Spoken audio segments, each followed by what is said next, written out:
Shalom semuanya. Menurut kalender Ibrani, dari tanggal 23 September 2025 sampai dengan 12 September 2026, kita memasuki tahun 5786 yang disebut PVAV.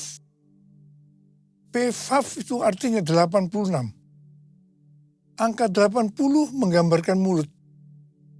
Huruf VAV mewakili angka 6. Huruf VAV memiliki bentuk seperti paku atau kait penghubung. Dalam Alkitab, huruf VAV sering dipakai dalam kata penghubung dan. Seperti yang terdapat dalam Kejadian 1 ayat 1. Pada mulanya Allah menciptakan langit dan bumi. Jadi huruf VAV ini menggambarkan terhubungnya Allah dan umat manusia dalam sebuah perjanjian, covenant. Saya percaya sebagai umat perjanjian, hari-hari ini kita harus semakin terhubung dengan Allah, makin intim dengan Dia. Angka 6 berbicara tentang manusia, karena Tuhan menciptakan manusia pada hari ke-6. Kejadian 1 ayat 26 sampai 31. Jadi angka 6 seperti menggambarkan upaya atau kekuatan manusia. Saya percaya melalui pengertian tahun 5786 atau PVAV, Tuhan menuntun kita untuk sampai kepada penyelesaian amanat agung 2033. Saya akan mengingatkan bahwa goal kita menjadi orang percaya sesuai dengan Roma 8 ayat 29 adalah menjadi serupa dengan gambar Yesus. Artinya kita harus menjadi murid Tuhan Yesus. Sesuai dengan 1 Yohanes 2 ayat 6. Siapa yang mengatakan bahwa ia tinggal di dalam Dia, ia wajib hidup sama seperti Kristus telah hidup. Kalau kita hidup sama seperti Kristus telah hidup, maka kita akan menjadi serupa dengan gambarnya, yaitu murid Tuhan Yesus. Tugas utama kita sebagai murid Tuhan Yesus tanpa melihat profesi kita sesuai dengan Matius 28 ayat 19 dan 20 adalah menjadikan semua bangsa murid Tuhan Yesus yang artinya menyelesaikan amanat agung. Salah satu jawaban Tuhan Yesus ketika ditanya oleh murid-muridnya tentang tanda kedatangannya dan tanda akhir zaman terdapat dalam Matius 24 ayat 14 yang berkata, dan Injil kerajaan ini akan diberitakan di seluruh dunia menjadi kesaksian bagi semua bangsa. Sesudah itu barulah tiba kesudahannya. Dengan perkataan lain dikatakan bahwa kalau amanat agung sudah selesai, maka sesudah itu Tuhan Yesus datang. Kata sesudah itu artinya tidak ada yang tahu kapan. Bisa 1 hari, 1 minggu, 1 bulan, 1 tahun, atau beberapa tahun. Yang jelas tidak akan lama. Sebab Tuhan Yesus berkata, Aku datang segera. Jadi kalau Tuhan Yesus berbicara kepada banyak organisasi dan aliran kekristenan yang mereka yakin bahwa goal untuk menyelesaikan amanat agung tahun 2033, itu tidak berarti bahwa Tuhan Yesus pasti datang tahun 2033. Itu tidak alkitabiah. Tetapi kalau dikatakan tahun 2033 itu Tuhan Yesus bisa datang, itu alkitabiah. Sebab kedatangannya bisa sewaktu-waktu. Yang jelas Tuhan Yesus berpesan sangat kuat kepada kita. Waktu kedatangannya sudah sangat dekat. Kita harus makin sungguh-sungguh dengan Dia. Hosana, Hosana, datanglah Tuhan Yesus. Hosana, Hosana, ku merindukanmu.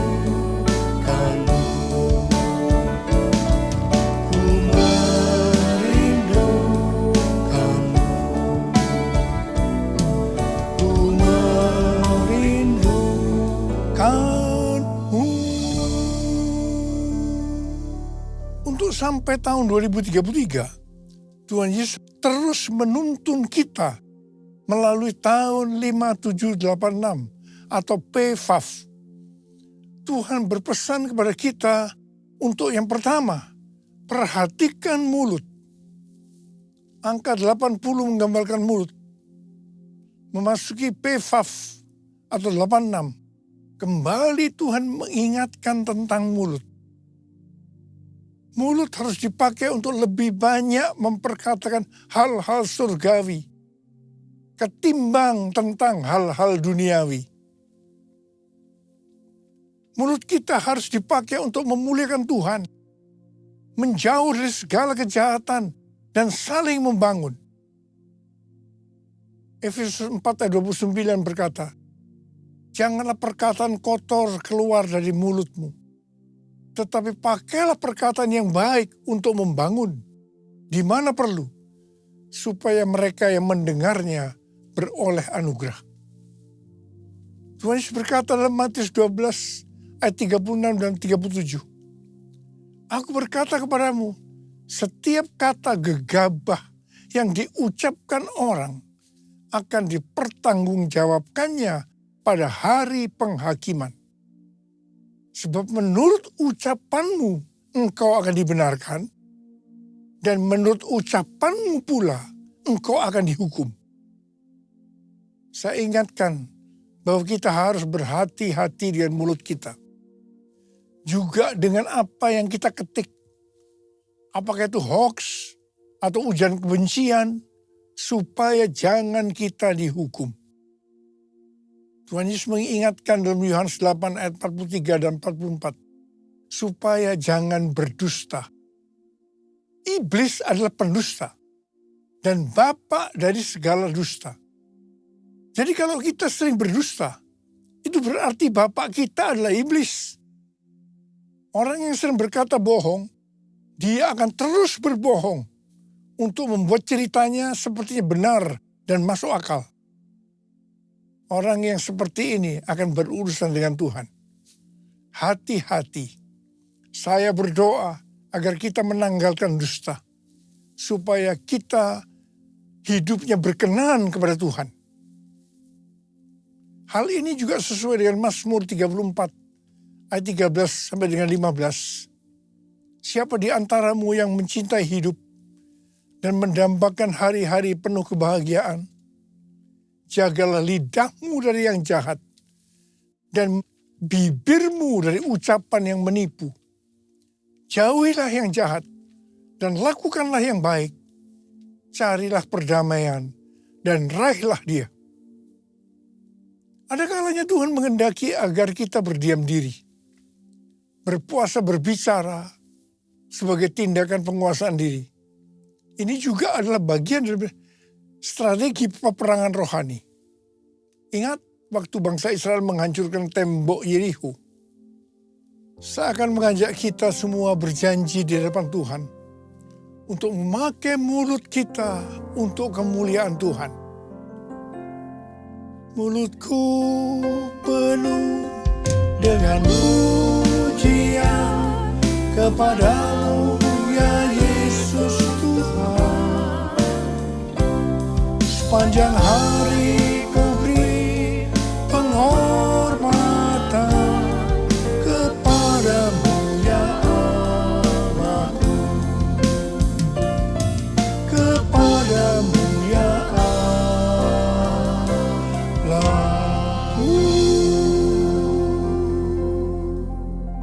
Huruf Vav yang mewakili angka 6 memiliki bentuk seperti paku atau kait penghubung. Huruf Vav ini menggambarkan terhubungnya Allah dengan umat manusia melalui Tuhan Yesus Kristus. Jadi supaya manusia terhubung dengan Allah, artinya manusia mendapatkan keselamatan, Tuhan Yesus harus mati dengan penderitaan yang luar biasa. Betapa baiknya Tuhan Yesus.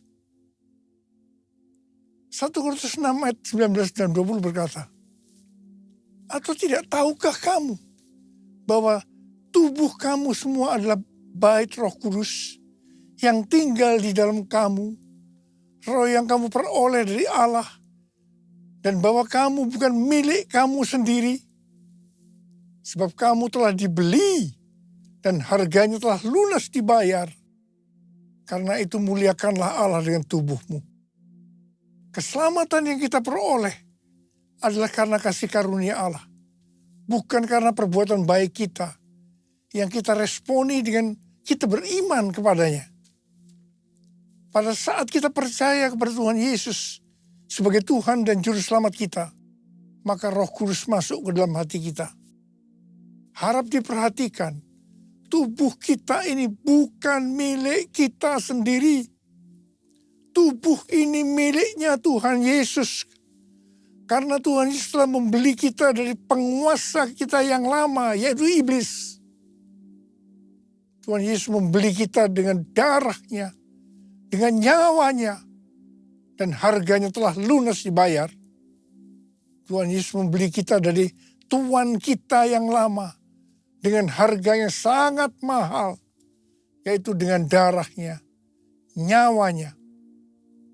Dan keselamatan yang Tuhan Yesus sediakan bagi kita diberikan secara cuma-cuma. Melalui kasih karunia.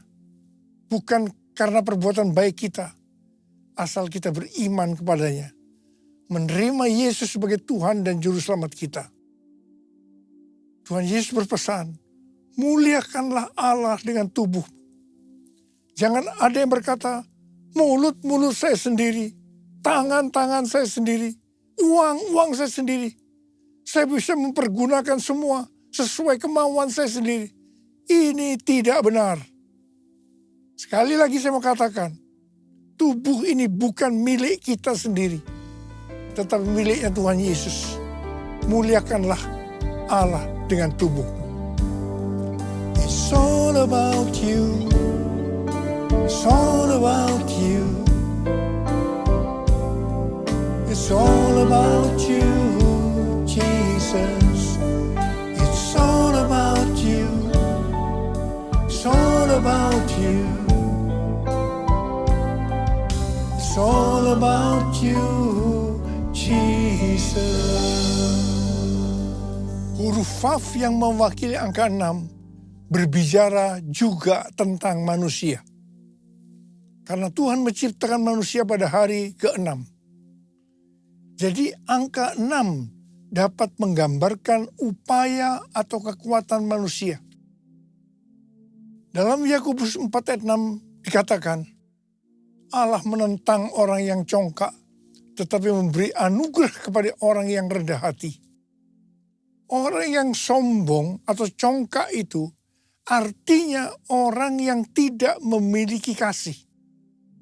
1 Korintus 13 ayat 1 sampai 3 berkata, sekalipun kita dapat berbicara dalam semua bahasa manusia dan bahasa malaikat, sekalipun kita mempunyai karunia untuk bernubuat, sekalipun kita mengetahui segala rahasia dan memiliki seluruh pengetahuan, sekalipun kita memiliki iman yang sempurna untuk memindahkan gunung, sekalipun kita membagi-bagikan segala sesuatu yang ada pada kita, bahkan menyerahkan tubuh kita untuk dibakar, tetapi jika tidak memiliki kasih, kita sama sekali tidak berguna. Bukan rahasia lagi, kejatuhan kita termasuk hamba-hamba Tuhan dikarenakan kesombongan. Pada suatu hari, hamba Tuhan yang adalah rekan saya yang dipakai Tuhan datang kepada saya bercerita tentang penyakit yang dideritanya. Sudah berbulan-bulan dia mengalami tekanan dalam hidupnya. Waktu dia bercerita kepada saya, tiba-tiba Tuhan berbicara kepada saya untuk disampaikan kepada teman saya lain. Saya bilang, kalau kita mau dipakai Tuhan dengan lebih dahsyat, maka kita harus dilemahkan. Dia memandang saya. Dan sambil menunjuk kepada saya, dia berseru dengan suara keras, yes, yes, yes. Ini berarti dia sudah mendapat jawabannya. Sebetulnya kata-kata yang Tuhan berikan kepada saya, ini adalah pengalaman dari Rasul Paulus. Kesaksian Rasul Paulus dalam 2 Korintus 12 ayat 1 sampai dengan 10. Bahwa dia diangkat ke surga tingkat 3 atau Firdaus. Dia mendengarkan kata-kata yang tidak terkatakan, yang tidak boleh diucapkan manusia. Ini pernyataan yang luar biasa. Supaya jangan sombong dengan pengalaman yang luar biasa ini. Dia diberi duri dalam daging. Yaitu utusan iblis yang menghantam dia. Rasul Paulus sudah 3 kali minta kepada Tuhan untuk dilepaskan dari ini. Namun jawaban Tuhan, cukuplah anugerahku bagimu. Sebab justru dalam kelemahanlah kuasaku jadi sempurna. Rasul Paulus menerima dengan rela untuk dilemahkan. Dia bilang, aku senang dan rela dalam kelemahan. Di dalam siksaan, di dalam kesukaran, di dalam penganiayaan, dan kesengsaraan karena Kristus. Sebab jika aku lemah, maka aku kuat. Dari kesaksian Rasul Paulus ini jelas, penyebab utama dari hamba Tuhan tidak bisa dipakai oleh Tuhan lebih lagi adalah karena kesombongan. Kalau dia rela dilemahkan, Tuhan pakai lebih lagi. Tetapi jika tidak, semuanya selesai. I bless your name, I bless your name, I give you honor, give you praise. You are the life, the truth, the way. I bless your name, I bless your name, I bless your name, I bless your name. Tahun 2000, saya mengalami tekanan berat dalam pelayanan saya. Saya berteriak kepada Tuhan, dan Tuhan menjawab, kamu sombong, kamu arogan. Saya tidak mau berdalih dengan Tuhan. Saya minta ampun, dan saya tanya, apa yang harus saya perbuat? Yang pertama, turunkan nama gereja yang kamu bangga-banggakan. Dan hal yang kedua, kamu minta maaf kepada gereja-gereja dan kepada hamba-hamba Tuhan lainnya. Saudara, untuk melakukan ini tidak mudah. Betul-betul harus punya niat untuk merendahkan diri. Waktu itu jumlah gereja kita sekitar 400. Dan tidak semua orang yang saya mintai maaf dengan rela memaafkan saya. Ada yang sinis, ada yang berkata, Niko punya taktik apa lagi ya? Dan saya melakukan ini selama beberapa tahun. Beberapa tahun dengan sungguh-sungguh. Saya benar-benar dilemahkan oleh Tuhan. Tapi setelah itu apa yang terjadi? Yang pertama, rekonsiliasi di antara gereja-gereja terjadi. Dan roh doa turun. Transformasi Indonesia terjadi. Haleluya. Setelah World Prayer Assembly di SICC tahun 2012, maka saya diproses oleh Tuhan. Ini di tengah-tengah healing movement ministry. Pelayanan kesembuhan.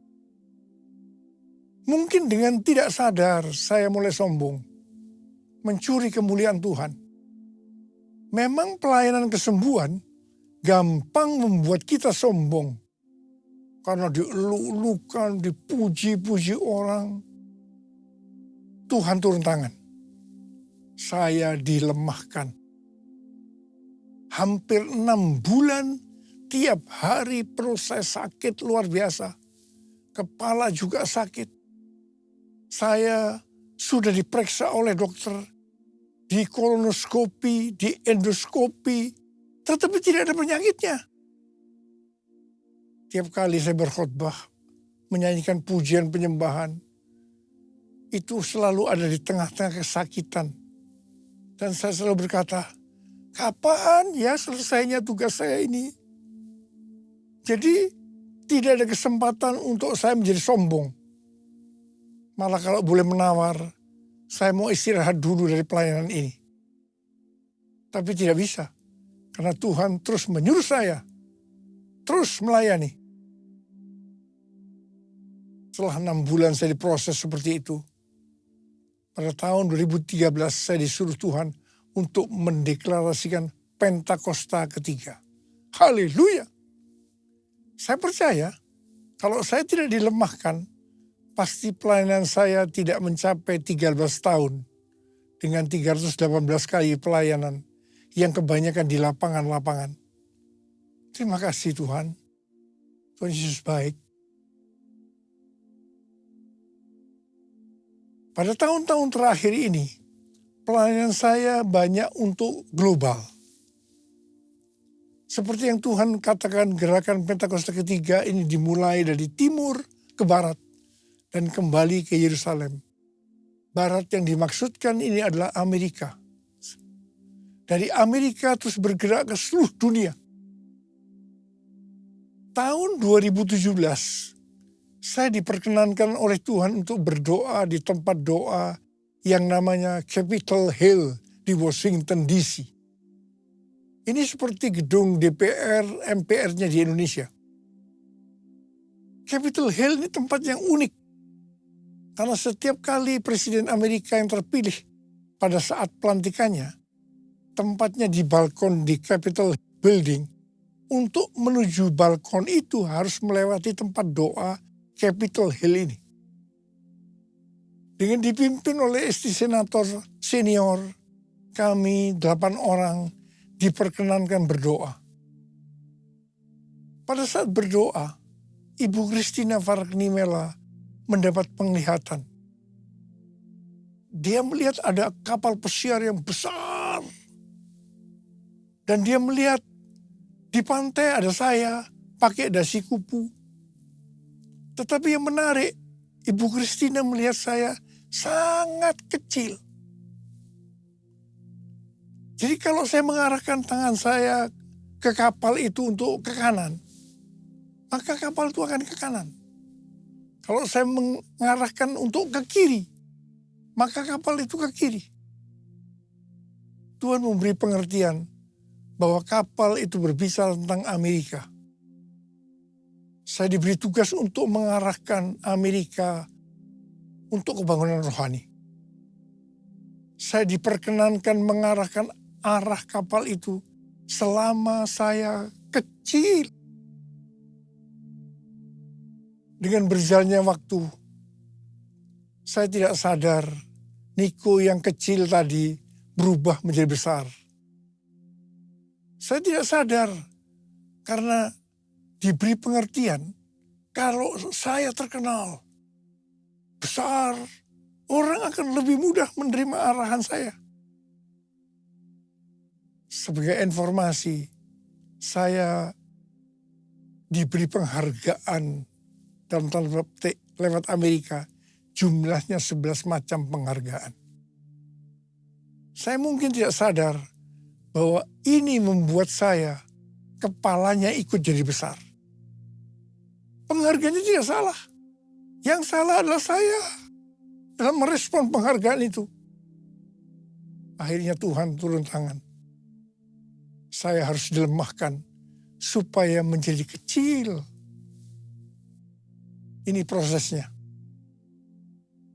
Hari Jumat tanggal 22 Agustus 2025, Ketua Umum dan Ketua 1 Church of God datang ke Sentul menemui saya, yang salah satunya mengingatkan saya harus hadir tanggal 23 September 2025 di Amerika untuk peresmian Church of God Niko Nyoto Raharjo Global Prayer Center. Saat itu kondisi saya sudah kurang baik. Hari Sabtu tanggal 23 Agustus 2025, saya lemas dan jatuh disebabkan karena NaCl atau garam natrium saya rendah. Saya masuk rumah sakit, tetapi puji Tuhan, karena kemurahan Tuhan, saya tidak mengalami cedera. Tindakan saya yang pertama, saya datang kepada Tuhan. Minta ampun. Dan kemudian saya minta, mohon tuntunan Tuhan. Dan ini tuntunan Tuhan pada saya waktu itu. Yang pertama, saya disuruh membatalkan ke Amerika. Yang kedua, saya disuruh menurunkan nama Niko Nyoto Raharjo di Global Prayer Center Church of God. Karena itu akan mencuri kemuliaan Tuhan. Dan yang ketiga, saya juga disuruh membatalkan pelayanan-pelayanan besar lainnya. Saya bilang sama Tuhan, Bapak, saya akan taat. Ampuni hamba-Mu ini yang tidak peka. Biar hamba-Mu kembali jadi kecil. Dan Engkau yang bertambah besar. Dan Engkau izinkan hamba-Mu ini sampai tahun 2033. Bapak, kami bersama-sama mau angkat tangan di hadapan-Mu. Yang pertama-tama ampuni hamba-Mu, Abah. Ampuni hamba-Mu. Ampuni kami semua. Tuhan, terima kasih. Terima kasih. Terima kasih. Izinkan kami semua, Tuhan, untuk bisa menyelesaikan amanat agung sampai tahun 2033. Bapa, berkat-Mu turun ke atas kami semua. Ya Tuhan. Ya Bapa, ya Bapa, ya Bapa. Yesus, ku sembahkan sujud di hadapan-Mu, keinginan dalam hidupku hanya untuk menyembah-Mu. Yesus, ku sembahkan sujud di hadapan-Mu, keinginan dalam hidupku hanya untuk menyembah-Mu, hanya untuk menyembah-Mu.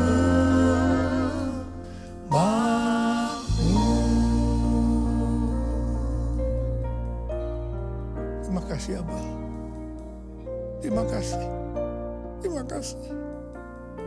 Dalam nama Yesus. Amin.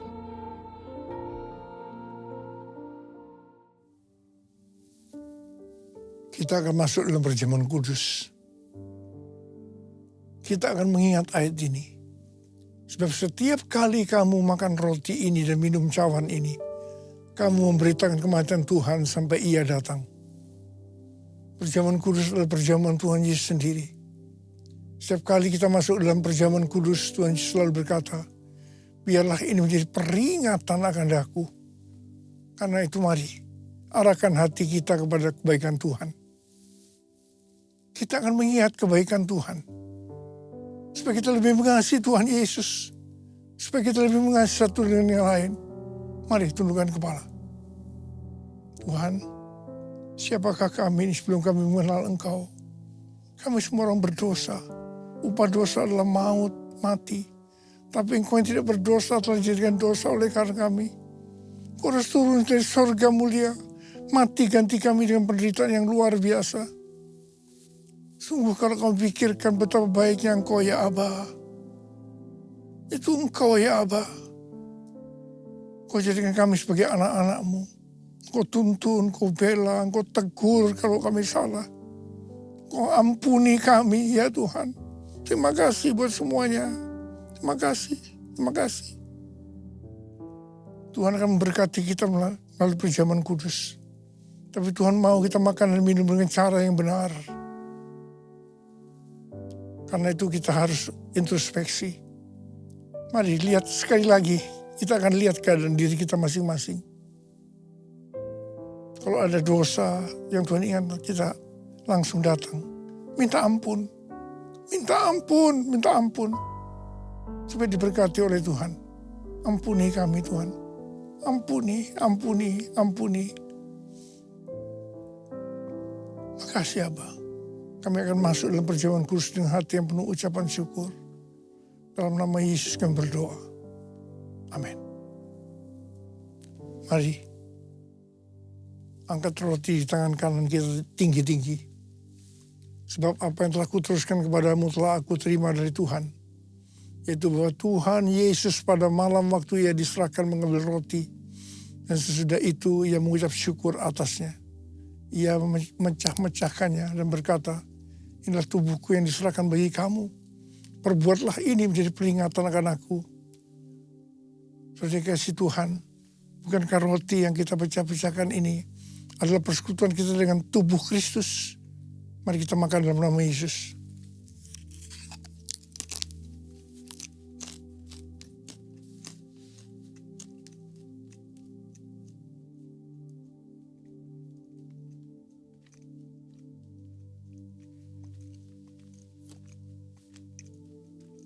Angkat cawan di tangan kanan kita tinggi-tinggi.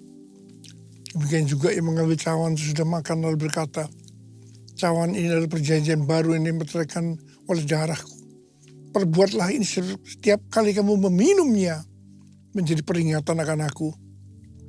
Saudara yang dikasih Tuhan, bukankah cawan pengucapan syukur yang atasnya kita ucapkan syukur adalah persekutuan kita dengan darah Yesus. Mari kita minum dalam nama Yesus.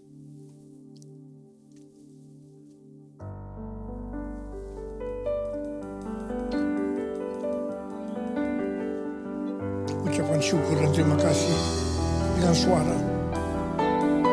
Jangan diam. Tuhan terima kasih ya Tuhan. Tuhan terima kasih ya Tuhan. Terima kasih ya Tuhan. Terima kasih. Urialala makana mayarala wala wala wala. Urialala bara bara bara bara bara bara bara bara bara. Yesus. Yesus, Yesus, Yesus, Yesus, Yesus, Yesus, Yesus. Oh, rabala bala bala bala bala bala bala bala bala. Maria bala bala bala bala bala. Terima kasih Yesusku, terima kasih Yesusku. Puji syukur hanya bagi Tuhanku.